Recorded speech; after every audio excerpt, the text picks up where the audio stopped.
Alin ang pipiliin mo? Mabiyayang araw ng Martes, mga kapanalig. Ito po si Sister Rose Agtarap ng Daughters of St. Paul para sa mabuting balita. Tayo na pong magnilay sa Ebanghelyo.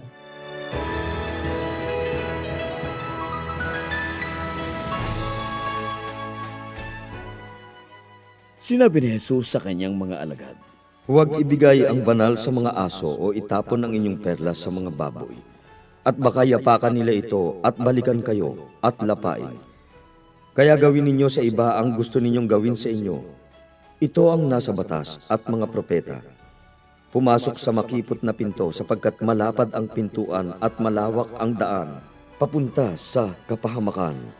At marami ang pumapasok doon.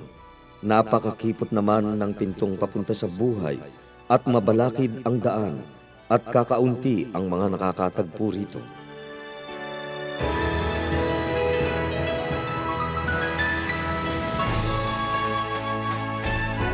May tatlong kasabihan o turo ang mabuting balita ngayon.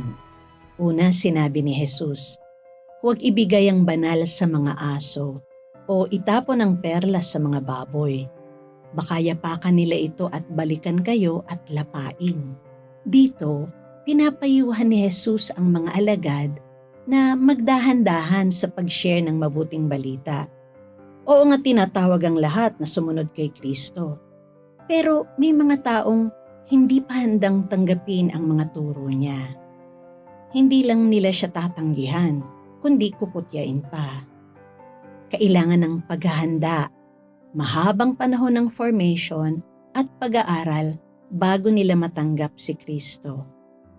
At dahil ito'y handog ng Panginoon, hindi natin mapipilit ang sinuman. Ang ikalawang turo ay tinatawag na Golden Rule. Gawin ninyo sa iba ang gusto ninyong gawin sa inyo. Positibo ito at hindi lang huwag gumawa ng masama sa iba.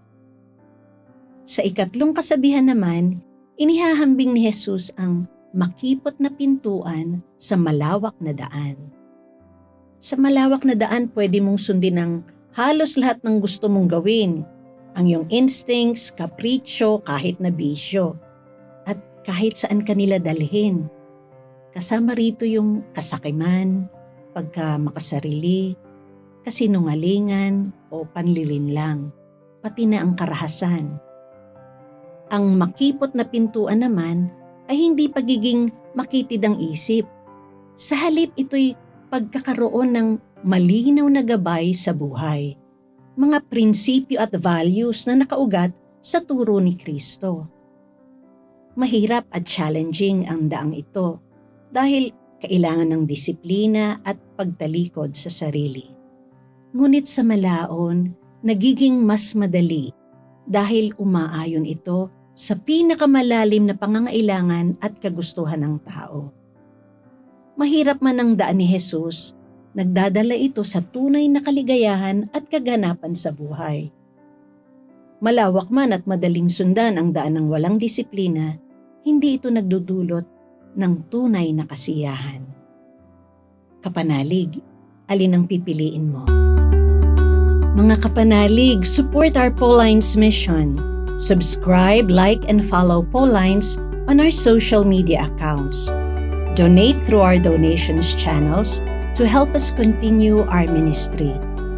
Ipadala po ninyo ang inyong mga intensyon at kahilingan at makakaasa kayo na isinasama namin kayo lagi sa aming panalangin araw-araw. Ito pong muli si Sister Rose ng Daughters of St. Paul na nagpapaalala ng bilin ni San Pablo. Magalak kayong lagi sa Panginoon. Ipadama ninyo sa lahat ang inyong kabutihang loob. Huwag kayong mabalisa tungkol sa anumang bagay. Sa halip, hingin ninyo sa Diyos ang lahat ng inyong kailangan sa pamamagitan ng panalangin may pasasalamat. At ang kapayapaan ng Diyos na hindi kayang maunawaan ng tao ang siyang mag-iingat sa inyong puso at pag-iisip dahil sa inyong pakikipag-isa kay Kristo Jesus.